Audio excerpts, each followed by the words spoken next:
Jay. Will, do you have something? So yeah, I've got one more. Go for it. Then, so kind of like how important, because obviously kind of it's more like general COVID thing, but obviously like lockdowns and that's affected like a lot of people's lives in like countless different ways. Like how important do you think it was for you to kind of have that goal you were still working towards? So despite kind of like the shitty circumstances that the whole country was in, like how important do you think it was to you that you still had that thing you were working towards? Yeah, I felt like personally during these hard times or circumstances as they are now still, having soccer and just working with the weights at home I had, like it just kept me on track honestly. It didn't really affect me. I felt like the lockdown just wasn't getting to me. Doing everything I had to do, I was smashing out my days, training well, eating well, sleeping well. So I was happy honestly, going to work, doing everything, had a good routine going, so it didn't affect me at all. Nice. And again, speaking to the lockdown, I get it, like the first few lockdowns didn't affect you, but is it now kind of, getting a toll on you, like because of the sense that now we're in the sixth lockdown, the fact that, it happens, you work your way out still, you get back to normal life, you start training again, gym, and then again it's a pushback, then again it's a pushback. So like, does it bother you now, and do you kind of want that freedom just to be able to train how you were before? Yeah, of course. There is limitations, there is setbacks. Obviously now I don't have as much gym equipment, but I make do with what I have. At one point it did get to me, and I realised you got to stay focused. You can't let these small things determine your happiness and like take away from your goals. You have to look forward and stay focused. If you let just sit here and let everything, be aware of everything around you and take panic, then yeah, you're gonna fall apart. So you got to stay focused. And talking about you, obviously, I know you want to move to England or Spain, for the matter of the fact, to take your career to the next level. And looking at the current situation, bro, in the country, or just in the world, like how borders are closed and stuff, does that kind of do you kind of think about that now and say, oh crap, according to my plan, I was supposed to be there by now, or who knows now, like the borders might not open for like another 2 years, 3 years. Yeah. Like, and then obviously, you're still aging with the time. And does that kind of play a part that, I've got limited time? Because obviously, an athlete's career is not that long. Yeah. They have their peak time. I'm not too worried about time, honestly, right now. I keep doing everything I can in the right things. I mean, hopefully success shall come, which I believe it will. If you keep working hard and don't quit, you shall get there.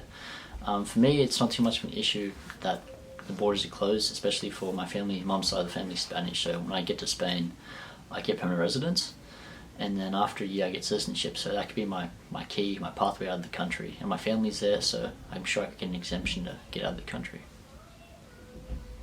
And obviously, you're training here, you're recognized by clubs know you, and you know coaches, you know the pathway in Australia right now.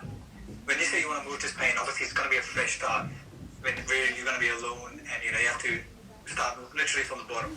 Yep. How do you think about that, and how do you reckon you're going to tackle that? I don't think I'd be completely alone. I do have family in Spain, obviously, so I may live with them, may visit them, Also, as well, I do have some contact in Spain, playing-wise. I'm just been working with that. I started working with an agent recently, which will help me get contacts in Spain, which would be good. So I'm not going just into the dark. I have some sort of idea what will happen. And overall, just with the COVID, do you fear the virus itself? Like, leave lockdowns apart, when you go out to train and stuff, do you kind of have that in your mind that I got to be more careful, more hygienic, or you're not scared of the virus? Do you ever feel like, what if it gets to me? Honestly, I'm not too scared about COVID. I believe I'm strong, healthy, fit enough that I should be okay. I mean, if something happens, it happens. I'm still going to live my life. Obviously, I'm being cautious, obviously, for the people around me and the rest of the community. I'm still very cautious about that, but personally, I'm not scared of COVID.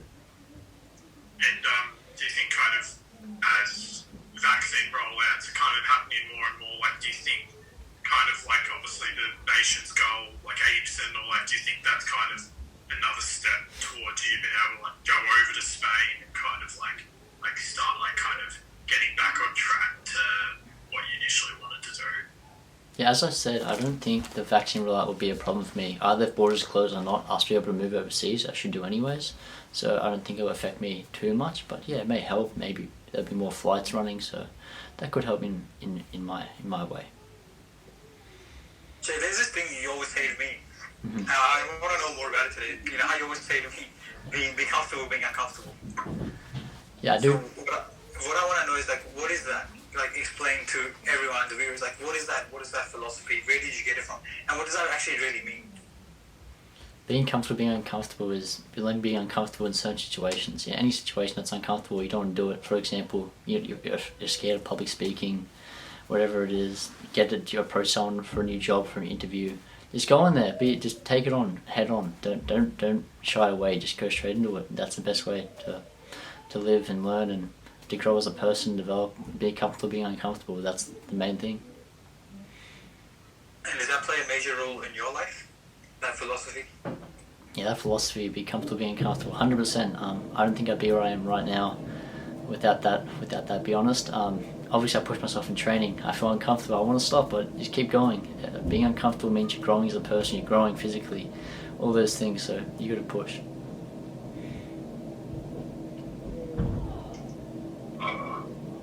Hey Jay, Yep. how would you describe your game right now? Say that again? How would you describe your game right now? Like your play style right now, like how you said that. I mean, from what you said, all of those stuff. I got it that you're a pretty humble guy. Are you humbled? Are you patient in the field? Also, as just your general like your game play style. How do you describe it right now? I believe personally I'm a patient player. I'm not very physical. I'm quite a technical player. I like to play with my head, use my feet. I don't really like to be physical with the ball. I can if I need to be, but I like to play smart if anything. Are you happy with what you are right now? I'm happy, but I love to progress more as a player, become better in all different aspects. So yeah, there's always ways to improve, and growth is always needed. So yeah, I'm always looking at ways to improve. Jay, looking at the the current youth and like how most people are nowadays, they care about the followers, the social media life, and they try to portray this image of the perfect ideal life. And I know someone who hasn't actually been much active on social media. How does that impact you? Do you kind of fear that missing out? And what's your take on that? Yeah, obviously I used to use social media quite a bit, Instagram, Snapchat, all these things, etc. And I find when I first deleted it, I felt like I was missing out on something, but like really I'm missing out on nothing. It's social media. I feel like it's quite a powerful force. People. Okay, I gotta say that again. Fuck, what was I gonna say? Can you ask the question again, please, Ryan? Oh yeah. I Pointing. think you left, bro. Man, this guy. Yeah. Because this makes super annoying. Hell, bro. I thought your connection had dipped out on you again. Nah. So do you want me to re-ask the question? Yes, please. Yeah, just like, man, look, just like, obviously, when like how people are, nowadays, the social media has like such a big influence, especially like young people like us. Yeah. And they spend so much time on it. Obviously, Zishan, for example, our own friend, he spends like 4 or 5 hours on TikTok. Mm-hmm. Were you ever like this? And how did you change? Why do you reckon, what kept you away from all this? And how are you on social media right now? Yeah, at one point, yeah, social media is quite a bit of a trap. It really sucks your time away, and you don't realize sometimes just going on TikTok or on YouTube, and you look down the time, you don't realize it's been an hour, 2 hours, 3 hours, and you can use that time doing something valuable. And it's better to stay present than waste your time on those things. And I think it can cause a lot of issues, a lot of insecurities, and I think that's the biggest issue when it comes to mental health these days. Instagram, for example, a lot of people, they look at models and think, oh, I need to look like that, but for them, that's not actually achievable, and that's something that can really cause mental issues.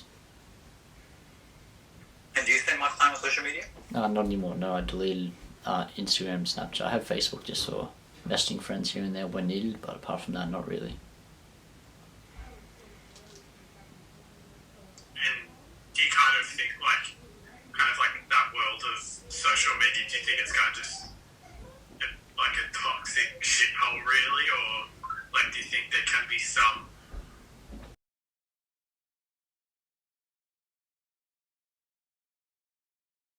good that can be done for it? Because obviously like the social media side is probably a big aspect of kind of like a sporting career, like it's like kind of that career that as you progress, like kind of social media becomes like a lot more relevant. Like would you like get back into it a bit more, or is it something you kind of want to like stray away from like permanently? I mean, social media does definitely have its uses for sporting career, marketing yourself, etc. I mean, you got to use it in the right ways. For example, with Instagram, I think personally that just follow things that are valuable to you, not just random stuff, and valuable things in your life that will help you and help others essentially as well. That's something they should do. And kind of, I suppose, like, as like your whole kind of during like your whole career, COVID, like kind of everything, go to like what's like if there was like one kind of lesson that you could tell like younger kids kind of in your same situation, like wanting to be a soccer player, like what's like the one thing you wish you could tell them to kind of help them in their like future endeavors?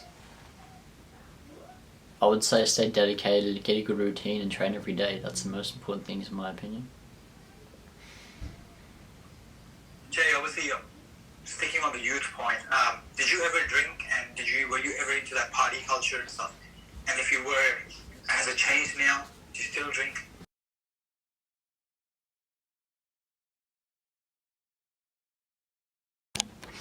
Okay. Yeah, I used to drink when I was younger. When I was like 17, I used to drink quite a bit with some friends, and then when after a year of drinking, I kind of realized that wasn't a good thing. It wasn't going to help me in any way with my career or my health of my body, so I decided to give that up, and now I don't touch alcohol once again after that, after I made that decision. And I think, yeah, it's no good for the body and no good for the mind either. And sorry, I'll let you go off this, like kind of like in terms of like kind of that healthy sort of diet lifestyle that a lot of those guys, like a lot of famous soccer players, kind of follow. Like I don't know if I'm assuming if you're familiar with Cristiano Ronaldo's like super insane kind of like diet. Is that kind of like the kind of like the similar thing you'd like to kind of emulate or kind of copy, or do you believe in a bit of more like there's got to be kind of a bit of leeway, kind of like how you diet and like kind of train and rest? Yeah, for me, like having a good diet, it's something that I do love, but I don't follow anyone's particular diet from like existing professional soccer player, because I don't believe it's one size fits all. It's how you are personally. For me, yeah, I love my food. I eat quite clean. Occasionally, I go have something I really enjoy. It's yeah, I think it's don't emulate what others already do in terms of eating. It's not, I believe, eat how you can maintain a diet. So if I just eat healthy all the time, I won't be able to continue with that. You got to have something you really enjoy, for example. Yeah, so you have the occasional dry ass Big Mac and soggy shit chips. Sorry, I actually don't, but that's just so funny. Sorry, that was just my chance to take a dig at Macca's. Yeah. This is the funny the way you said it. Okay. What do I actually eat? I'm trying to think. Yeah, that was probably just me taking that. So, Nari, you can go for it. That's all with that. Yeah, but just linking to what Will said, man. As I think we all three can see now, there has been a huge mindset change. What is your mindset like now, and how do you look towards the future? What do you want to do? And really, yeah, just what do you want to do now? I try not to look too far forward into the future. I take it week by week, day by day, mostly. I try to look and focus on the goals I have currently. I don't look too far in the future because I feel like you can become overwhelmed. So the best thing to do is stay present and just train, cover your goals, train every day, and that's the best thing that I can really do. Trust the process, huh? Yeah, trust the process. And is that why, like that again, competition and that, even though there's so many people, not just in Australia, like all over the world, who want to become a soccer player. Does that get to you, or do you always like what is that thing? What does Jay Osborne think he has, which others don't, which will help him? I think I don't know what to say. Like, is this just your mindset? Is that you're backing your ability? What is it? Yeah, my mindset personally, I back myself and what I can achieve. I know there's millions of other kids out there and guys that want to become professional, but I back myself that I know I can do it, and I try every day and stick to it. I'll get there. Eventually, other people, yeah, there's millions out there, maybe better at the current time, but I'll never give up and never quit. So I don't believe I can lose. And what would you like to say to the others, man? Like people who are kind of like still in their comfort zone and they want to get out, but they're scared and they don't want to risk it. Do you have anything to say to those people? I would say fucking do it, man. But Anyone who's like anyone who's just struggling and they want to get out of their comfort zone but they're too scared and they fear fear failure a lot. oh shit, what would I say to that? I don't know how to say it to a camera, Bunny. Just anything, man. Just just any advice you want to give to anyone. Like, what do I usually say to you? Yeah, just what do you say to me? Just stuff like that. Just anyone. So let's say there's another young boy. Yeah, he wants to become a soccer player. He's younger than you. He's only 10, but he's already scared. What would you say to him? He's 10, bro. Why are you so young? 10's so young, bro. What the hell? No, just giving an example. 10, bro. So 10 you let's just enjoy, say bro. there's someone who wants to do something. Yeah. Yeah. Anything. They want to grow. They want to anything. Their business, whatever. Yep. But again, they're in their comfort zone and they don't want to get out because they fear failure. They're like, oh crap, what if you fail? What if it doesn't work? Yeah. Personally, I believe I'd be happy to live with failure than live with regret. Say for someone that's young, maybe 12, 15, 14 years old, whatever. Anyone that wants to do something in life, it's better to go for it and do it than live with regret. Because when you're 50, you don't want to look back and think, oh, I should have done that. I should have chased my dream. But it could be the point where it's too late. It's near the end of your life, or it's just that dream's too far long gone. You may have a family. So the best thing to do is just chase. As soon as you think that's what you want to do, just go chase that. You don't live with regret. And has spirituality been a part of this? Because I know you are someone who has a lot of faith in God. Like we're in this mindset and helping you stay focused in this mindset. Has that kind of that being spiritual, being connected to God, has that helped you? Oh shit, the camera just died.